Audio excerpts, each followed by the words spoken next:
welcome to another edition of Suzy's Las Vegas. I have an extra special guest today, Steve Barbutti. The words just are right here. Steve, Thank you. It's nice to be here. Yeah. Pete, it's wonderful. See, you got me all shook up. Oh, that's okay. So tell me about you. Well, to start off with, I guess this, I should be saying this out of necessity. I was an incredibly shy kid when I was. My mother had two girls first, and then I was the boy, and so I was the apple of her eye. Yeah. And my grandfather, with whom we lived, and grandmother, and they were all, I was special. I was little Petey. You were little Petey. Little Petey, okay. And they even called me Pee-wee. One of my aunts called me Pee-wee. Because I was small and I was incredibly shy. And thank God my two sisters doted on me. And the one, when I started playing the accordion and going to actually working jobs, I couldn't drive or anything. So my one sister drove me and, never asked for anything. They were wonderful people. And I still remember being so shy when I needed shoes. My sister drove me. And we parked outside the shoe store, and I stayed in the car while she went in and brought shoes out and tried them on. Yeah, I was too shy to go in and meet people. Oh, my God. And then when I was around 10 or 11, I was shy in school, too. They bought an accordion for me. The neighborhood we lived in was, if you remember growing up in Pennsylvania, neighborhoods were staked out. Jewish people lived in the hill section or so to speak. The Italians all lived here. Polish lived here. The Irish here. Yeah. And so this area I lived in was almost 100% Italian. Okay. And so everybody had to have an accordion. And I got the accordion. So you really did play the accordion? Yeah. Wow. And I studied with Mr. Sebastianelli, Professor Sebastianelli.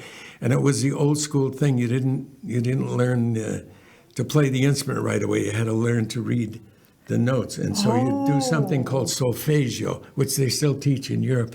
Okay. And what it is you look at the music and you sing the notes. And you sing the notes like do, re, and for 4 beats in a measure, 2 on your heart and 2 on your thigh. Yeah. So it'd be do, re, mi, fa, do, re, fa, mi. You would sing that, and you'd learn to read music that way. And you'd also learn about the dynamics. Yeah. Should this be louder or softer? Yeah. Should it be rushed? Should it be retarded?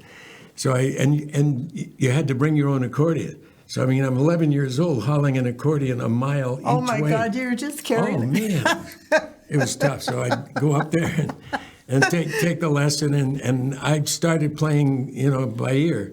Started learning songs, and you weren't supposed to tell the professor that. So I worked. The first gig I worked was for a guy named Fontini. It was my buddy Fuzzy, his brother Fontini, okay. Mickey Fontini. He got married, and it was at a hall up in a suburb of Scranton somewhere, and I only knew about 10 songs. So I went there and I played them on the accordion. So you did a wedding? Yeah. That was your first gig? We did a lot of weddings. In fact, I was making more money than my father. Did you do playing polkas weddings. and stuff too? You had to. Yeah. You had to. Polkas, obedics, chardashes, they're all. Wow. And there was a ritual to every. In fact, I did an album once called Jazz at a Polish Wedding. Uh-huh. It was a comedy album for Decca Records. They never released it. They're afraid of the ethnic joke thing.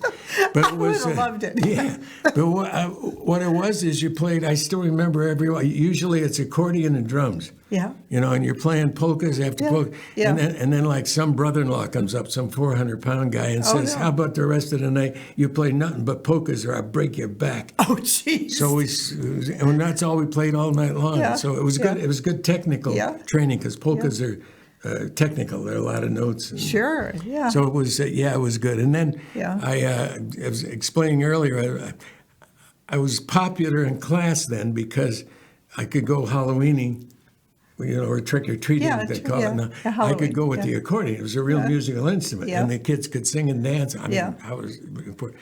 And then, but I was into sports. I played our baseball team, won the city championship, and I was into sports, and I started to get away from the accordion a little, so I got into high school, had to take an elective subject. And so the band leader was a guy named Gene Morris, and he had been in the Navy and played with some big-name musicians. He's a trombone player, also a writer. Oh, wow. But he was a great teacher, and he introduced me to real jazz music to the Stan Kenton Orchestra and Woody Herman Orchestra. Wow. And he would explain. That's when you got to meet him. Yeah, he would explain why they're doing this, why the arrangement was written this way. And he would explain on the piano the difference between a regular F chord or an F chord that's voiced 4 or 5 different ways. And one way made it sound richer, one way more exciting. And then there was a young piano player, black kid named Charlie Coleman.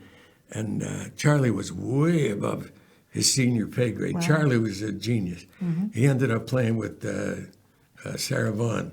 You know, so I mean, he was really good. But Charlie's one of those guys where we'd go downtown. If you remember the record stores, you could go in a booth. And you could take the LPs in, and you could play them. And if you didn't like them, you'd take another one. Sure. And we'd go in and he'd play the Stan Kenton album. Well, they were just singles then. Yeah. He'd play the Stan Kenton album about 3 times. Then we wouldn't buy it, and then he would go home and write it out for a high school he was band. That good? He was that good. He could hear every goodness. instrument. He was a musical genius. Charlie passed away too young, I'm sorry to say, in Toronto. So I miss him every day. He was a good guy. So how did you get from Scranton to Well, I had a band on the road. The first band was, I forget the name of it. It wasn't very good. And then we went on the road with an older guy named Irving Paul. And he was very old, so we called it Pop and Sons. We were all 18 or 19, 3 of us. And we had a good little trio. And then that broke up because his material was just foul. I mean, he was like... It wasn't good. It was terrible. Yeah. And so we left, and the 2 guys, Tommy, the guitar player, and myself, went back to Scranton, and we got a saxophone player named Jimmy Keese and a drummer named Joe Fazzi, and we named that group the Millionaires. And we went on the road, and we practiced and practiced. And our first big job was in Jackson, Mississippi. This is in the 50s. Wow. Not a good time to be in Mississippi. Jackson. No.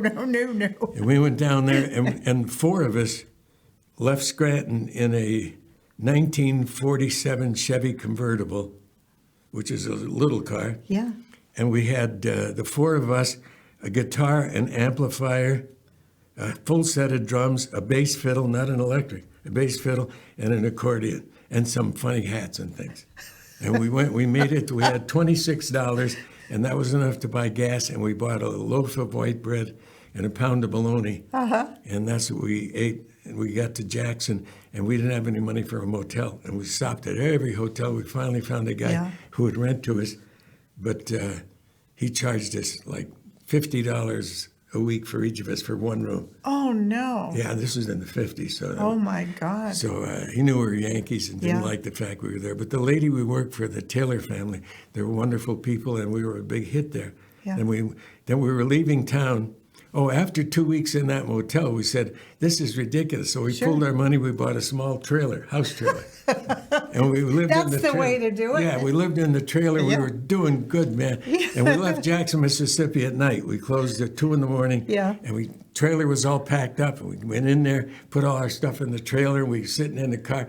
Yeah. And we got about 8 miles, and some guy, drunk, 2 guys, they were going fishing, drove into the back of the trailer and destroyed all the instruments and the wardrobe, and our money was in there. So all of our money went flying. And the guy was drunk. He kept saying, oh, no, I hit a school bus. I killed the kids. It was like... So anyway, we left the trailer there. What was left, there was just a pile of trash. And we went to our next job, which was Lake Charles, Louisiana. We had the lady we worked for said, call this lawyer. And we had a lawyer, and he said, just charge anything you want. Yeah. Well, the long and short of it is we got back to town, and the guy was in rehab and had no money and had no house, so we got nothing out of it. But it was a learning experience. Oh, the group was very successful. Everywhere we went, people loved us, and we sang vocals like the 4 Freshmen because we had just heard that, and that was like new to us. Yeah. And we played very good music. And we worked everywhere in the country. We were on the road 50 weeks a year. Wow. And then... How old were you then, Pete? I was 19 or 20. Wow. And then Tommy, the guitar player, got drafted. And when you have a quartet like that, that's together for years, you can't lose one guy. No. It's not just No, remembering it's his like part. your arm. Yeah, you can't. No. So we tried adding another guy who was a pain in the neck, and then we tried increasing the group and make it bigger, make it smaller, and nothing was working out.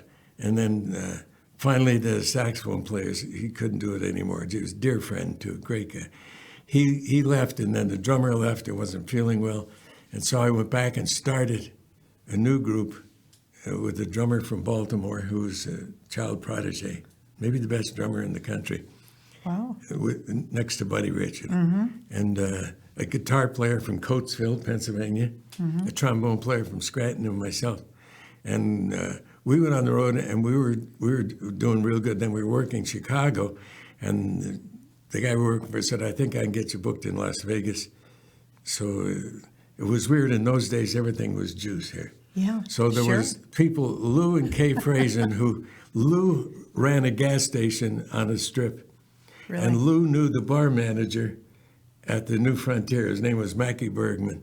Wow. This is 1960 Yeah. or 59. And so they got us 4 weeks at the New Frontier Lounge in Vegas. Now, the New Frontier Lounge was a hot lounge Yeah. because Billy Eckstein was working there. Yeah. Adela Reese was there, the Treniers. It was a hot lounge. Yeah. So we were privileged.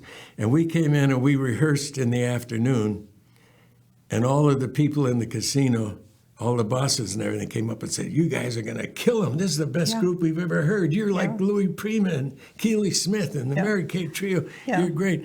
And then the headline act was Frances Faye. She was a singer of some note. She was a strange lady, and she was a very bitter lady. She came in and she insisted on having a 9-foot Steinway grand built on a special stage in front of the stage. And then she had her band set up on the stage, and it was like a 10-piece band. And I said to her, Miss Faye, where are we? She says, I don't care where you work, but you may not touch any of my musicians' chairs or instruments. So we had to work in the back. They couldn't see us. Oh, no. And so we were working, and we couldn't turn the mics up because the speakers were back there. They'd feed back. And we were like Muzak. And we were so bad that one of the pit bosses, in fact, the casino manager, called the entertainment director, Bill Miller, who, for the older folks remember, Bill Miller had a club in New York City right off the George Washington Bridge. Big-time guy, serious guy. Bill Miller was on his first vacation in Florida, and they said, you got to come back and fire this band. And he said, they were only there for a couple more weeks. He said, they're so bad, they're chasing people at you. So he was bugged. He came back. He was sitting way in the back. We couldn't see him. He was sitting with Donald O'Connor. And they were sitting way in the back, and we couldn't see them. And also Della Reese. And they were sitting together. And Frances Faye was so mean and everything that when it was our turn to go on, she was getting off. She was in a wheelchair because she was suing somebody and had to be in the wheelchair. So she was rolling by, and she grabbed me by the arm without making eye contact. And she knew who I was, and she said, my piano keys are getting kind of sticky. Take some soda water and clean them. You know, I mean, that was the other act. I wasn't the gopher, you know. And so I got up on stage, and I told the audience that this is the worst job we've ever worked, and this town is stupid, and this hotel is stupid, and everybody in it is stupid, and we're going to do one show, and we're never coming back. And so I got up and I stood on her piano. And people were saying, what the hell is he doing? But I figured, well, what do we have to do? Go for it. And the people started applauding. And I said, well, you want to hear the trombone player up? Hey, Tony, get up here. So we ended up with all of us on her grand piano. I love it. And we did a show, and Bill Miller said, this is one of the best acts I've ever seen. So Frances Faye never came back. We signed a 6-month contract. Good for you. So it was, God bless you. Yeah, it was kind of a turnaround. But I called my wife and the kids. Yeah. Well, I called my wife because the kids were little, and they were back in Pennsylvania. Yeah. Her family lived in near Pottsville. Okay, I know that a little area. town called Cressona. Yeah. There's an aluminum factory there. Right. That's why there's a town. Exactly. And I said, you have to get out here. This is paradise. Because people forget that when you're on the road in the 50s, there was no fast food. There was no McDonald's. There was no nothing. There was Sliders. Yeah. You know, White Castle. Yeah. But they closed at like 7 o'clock. So we got off work at 2 in the morning. Oh no. The only way to a place to eat was the bus station, which was terrible. Yeah. And then we'd get back to our apartment, Yeah. or wherever we were staying. And TV wasn't on past midnight. They used to play the national anthem and there'd be a test pad. That's So it. no TV. And the radio shows went off the air except for Wheeling, West Virginia, which was all country, and we were not country. Yeah. And so we'd end up reading, doing a puzzle. Yeah. We'd end up rehearsing. By the time we got up, the bank was closed, the shoe store was closed, everything was closed, the post So it was office, just everything. upside So we down. were antisocial without Yeah. meaning to, Yeah. And so we got to Vegas, and everything was open 24 hours a day. Yeah. You could buy a suit at 4 a.m. Yeah. You could get. Who knew? You could get eggs Benedict at 1 p.m. and the chef didn't come out of the kitchen with a cleaver cursing. And I called my wife and I said, "This is a paradise. You got to come out here." So she came out with the kids, and we got a little apartment, and things were going really good. And then the group broke up. And then one of the owners of the Thunderbird, a guy named Lee Deere, who couldn't be on the license because of his questionable background. He's from Wichita. Okay. Lee heard us and he wanted us to stay at the Thunderbird. And the group broke up there. And then Lee said, "Look, why don't you put together the group you want and I'll sign you to a contract." So I got the best 3 horn players. I was playing trumpet at the time. The best 3 horn players, the best rhythm section, and the best girl singer in town. And I said, "Well, you got a permanent job here. We're safe." So we worked there for a while, and then we went to Reno, and we worked at Reno. We did an album for Capitol Records. We were only together a short time. And we went to Lake Tahoe, and we had some numbers that the casino came to us and said, please don't do these numbers during this time because everybody stops gambling in the casino, in the lounge. They stop gambling and turn listen around. to you. Yeah. So and then the next thing I know, our manager shows up and says, "You got a problem. The group's breaking up." "What are you talking about?" And the group broke up, and I was left. I had signed for all the uniforms for the group and the girls' singers' gowns and the extra music we had written. And so I was in real trouble. And I had 3 kids, and my wife was pregnant.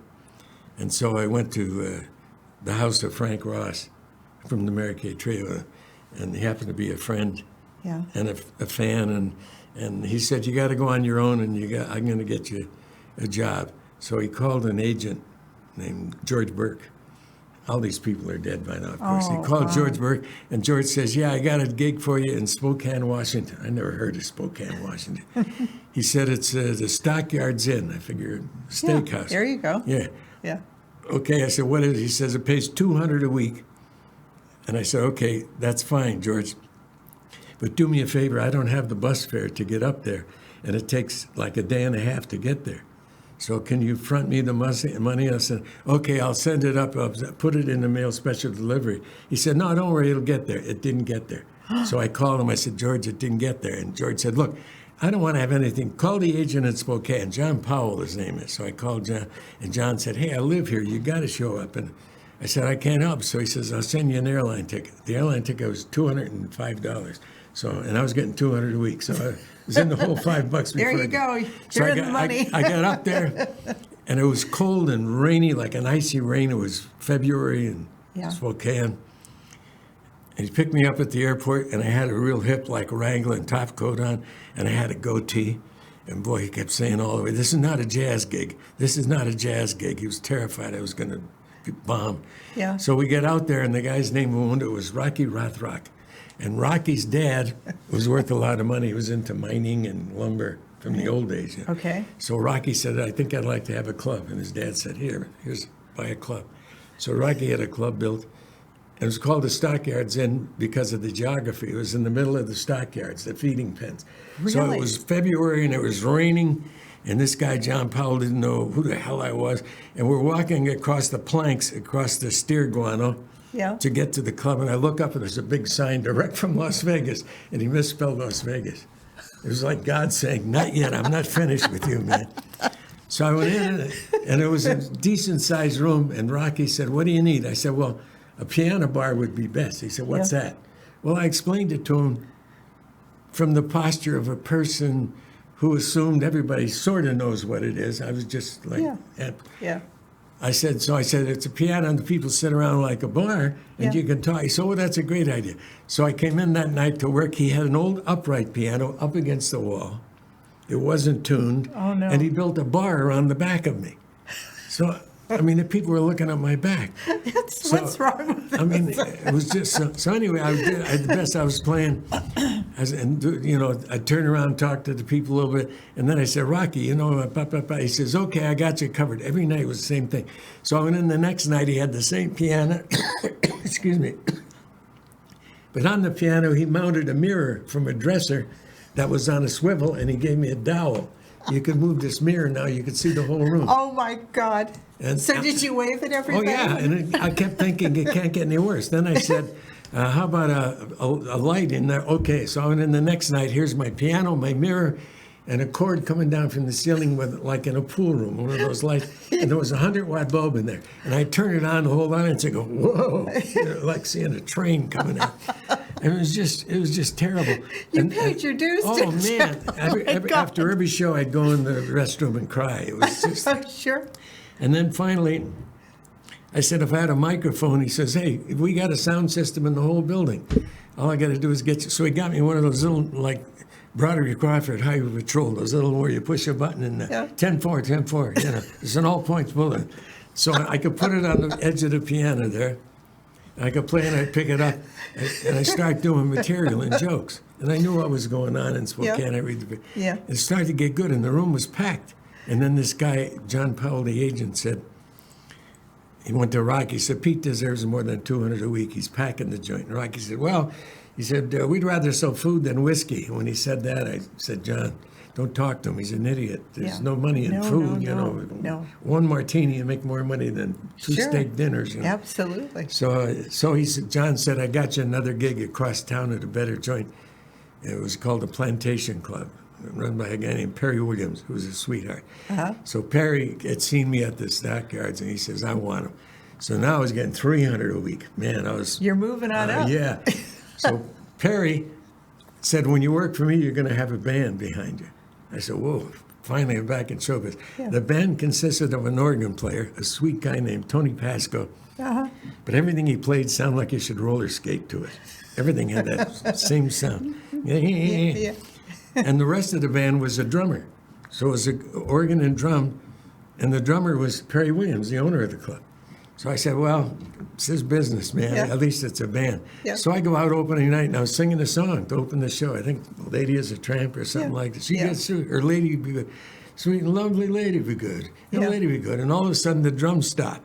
The organ keeps going. Well, I'm a pro. I'm not going to turn around and say, what happened? I keep singing. Out of the corner of my eye, I see Perry, my drummer, walks to the front, picks up two menus, party of two.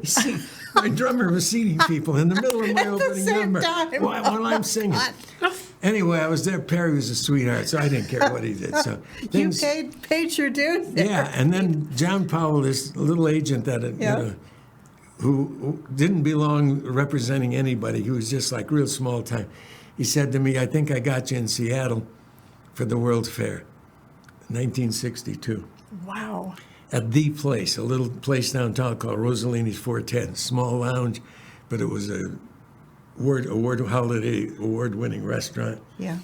And Victor was very Italian, Victor Rossellini. And when he heard I was Italian, he said, yeah, I'll take a chance on him. So I went there, and Victor,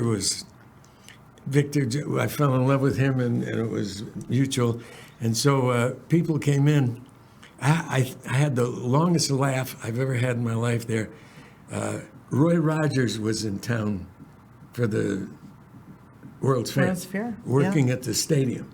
Wow. And Roy had a full orchestra with him, and as a conductor, he had a trumpet player named Rayfield Mendez, who was the world's greatest trumpet player. Wow. He was the world's greatest. He did a lot of movies, and he was a genius. Played with the Philharmonics.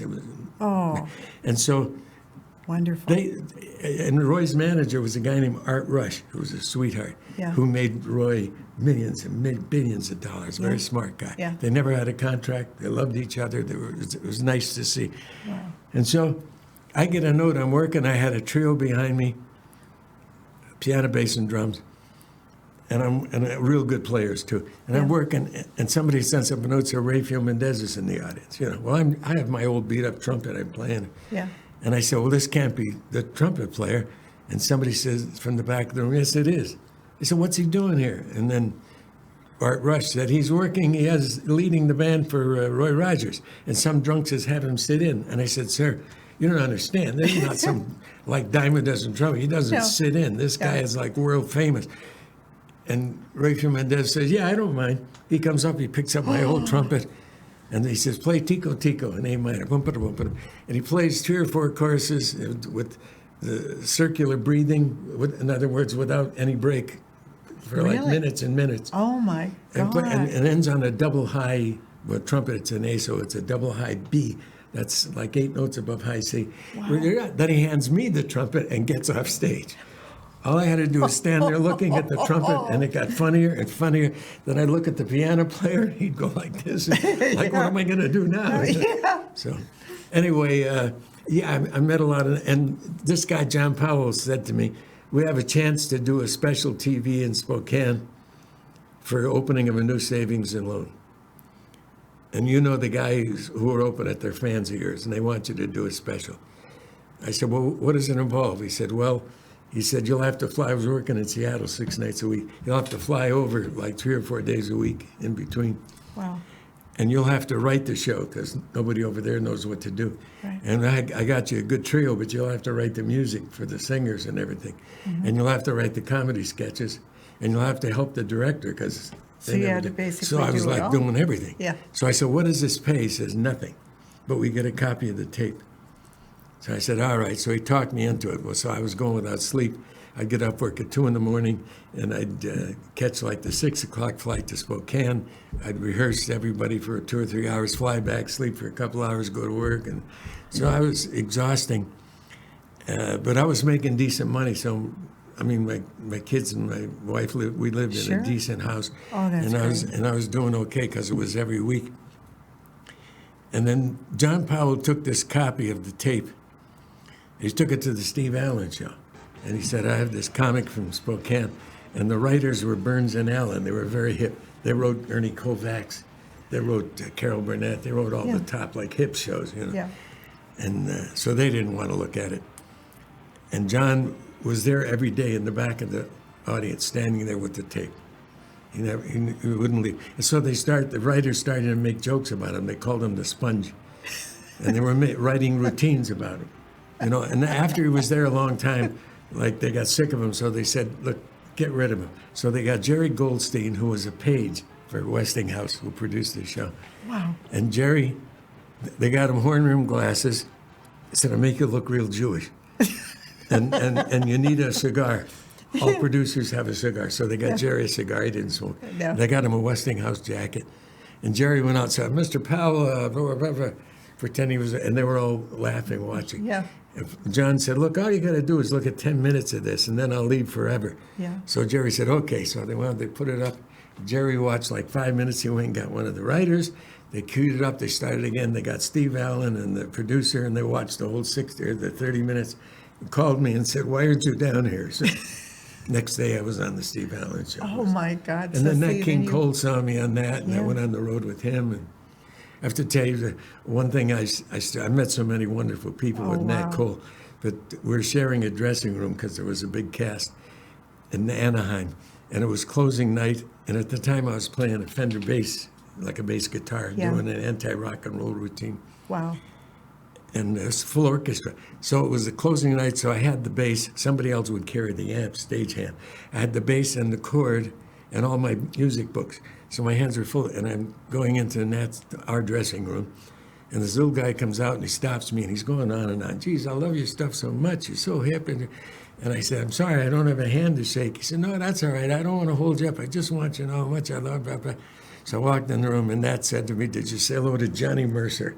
I said, well, the greatest lyricist that ever lived. And I blew him off. I felt terrible, man. Oh, I met him later and apologized, but he laughed at it. He thought it was nice.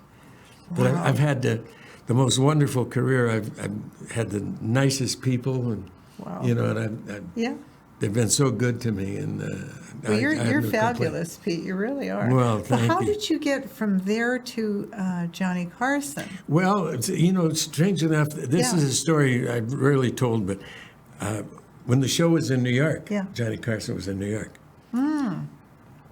Doc was in the band. Skitch Henderson was leading the band. Yeah. I got called to do the show. And they told me, first time on, you don't go to the panel. You know, you go and you take your bow and you walk off. I said, I understand there's a pecking order. Yeah. It's your show. So on the show, just before me was Mel Torme, the singer. And Carson loved him because Carson loved jazz. Mel Torme was the jazz singer in the world. Yeah. And so Mel did a couple songs and he was on the panel. Then they brought me out. Pete is slightly deranged, which is good because bizarre comedy comes from slightly deranged people. And on May 26th, he's going to be starting a one-week engagement at the Sahara Hotel in Lake Tahoe. And on June 2nd, he'll be opening the Sahara in Reno. And he's just finished taping, I understand, his own television series called Pete's Place. Oh, Yes, right. it's got a catchy title, which will be airing this fall. Would you welcome Pete Barbutti?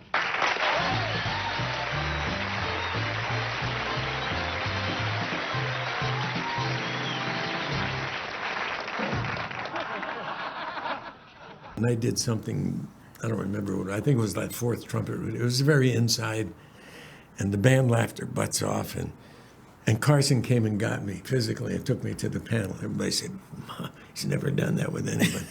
And we did a segment where we're telling stories about musicians, and then he said, stay for another segment. I mean, the director was saying, oh my God, no one's Yeah. ever. And so he was telling a story, and Mel Torme started to laugh.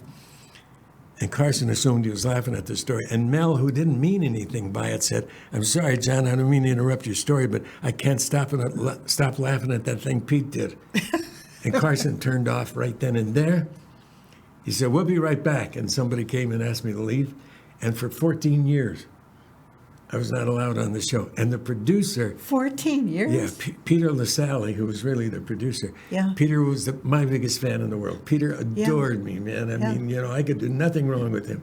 And he'd call me and say, I mentioned you to Carson, and he got mad, kicked over a chair. I just can't get down. So finally, when Johnny started to take time off, substitute John Davidson was the first. Yeah. You know, everybody who did it after that, McLean Stevenson, Yeah. Rickles, Bob Newhart, Right, they all all of wanted them. me on. Yeah. So I started doing it a lot. And then Yeah. finally one day they called me and said, can you do the show Friday? And I said, yeah, who's on? Because I always, if you had a lot of starlets on, I'd do something more musical. Right. And if you had a lot of singers on, I'd do straight stand-up because you want to balance, because if the show's good, everybody's good. You know, the Right. show's the thing. Absolutely. Sure. And so I said, who's on? And they told me. And then I said, who's hosting? And he said, Johnny. I said, oh, no, I'm on the list, pal. I don't do it. He said, oh, I didn't know that. I'm sorry. I'll call you back. So he called back like 10 minutes later. He said, I mentioned you to Carson. He said, great. So I went back, and I never apologized to him. He never apologized to me. And I started Just like nothing happened. like nothing happened, and we got so tight that there was a ritual. When he walked in the studio, he was flanked by a security guard, Peter LaSalle, and Fred DeCordova, who was the old producer, you know. Wow. And no one was to approach him. When he walked in, whenever I was on the show, every time, he left them and came over to me and told me the latest dirty joke, you know, and I'd tell him the latest dirty joke, Yeah. and we'd have a laugh at it, and it was like a personal thing. And we're on the show, and he'd be doing something, say, we got to take a break, and I'd grab him by the arm and say, no, wait, let me finish this. Yeah. And I mean, people would say, oh, man, are you crazy? But one time when I was real pushy, we went to a commercial, and I said, please tell me if, and he said, no, you know what? He says, every time you're on, he says, you score real big. Yeah. He says, and you know what? I'm the producer of the show. Tomorrow morning in the train coming down from Connecticut to Wall Street, they'll say, there was this wacko guy on Johnny's show last night. They won't even remember your name. But they'll say on Johnny's show, which means they're going to be watching Johnny's show again, Right. which means more sponsors, which means I'm making more money. So you just do whatever you want, you know. So he gave me like carte blanche. You could do whatever. I could do whatever I want. And they always said to me, see, people don't know this, but if you're a comic, when you go to do the Tonight Show, you have to do your routine in an office to one person. You do? Yeah, and there's nobody there but this one person. And you do your whole to make sure for continuity that it's not censorable. You have to do the whole thing, and they have to how much time. Every time I went in, I dealt with a couple of different ones, but Yeah. I'd say, what are you going to do? I said, I'm going to do 6 minutes. They say, you never do 6 minutes. You always go over. I said, no, this time I'm going to do 6 minutes. Okay, and what are you going to do? I said, I'm going to do the rabbit joke. You tell me that every time and you never do a rabbit joke. I said, I'm going to do the rabbit. Then I do whatever I want. Yeah. And They let you alone. they let me alone because they know I wasn't going to put them in a situation that they're going to be liable. I was, Oh, my censoring God. myself. So it was a great relationship, and it went on for Forever. years and years, yeah. Do you realize how fast time goes with you, Pete? I mean, you're so much fun. You I'm really a are. big mouth. Is what I am. No, you're wonderful. I'm sorry, Susie. No, you're wonderful. Oh, thank I want you. you back. Oh. I really do. I'm not coming back because I hate the crew here. Well, what can we do to entice you to come back? Anytime you ask, I'm available. Well, that's our show for today, and you're going to have to tune in again because we've got to have Pete back again. I just love hearing about you. I really Thank you. do. Thank you very Thank you much. so much. It's our show for today.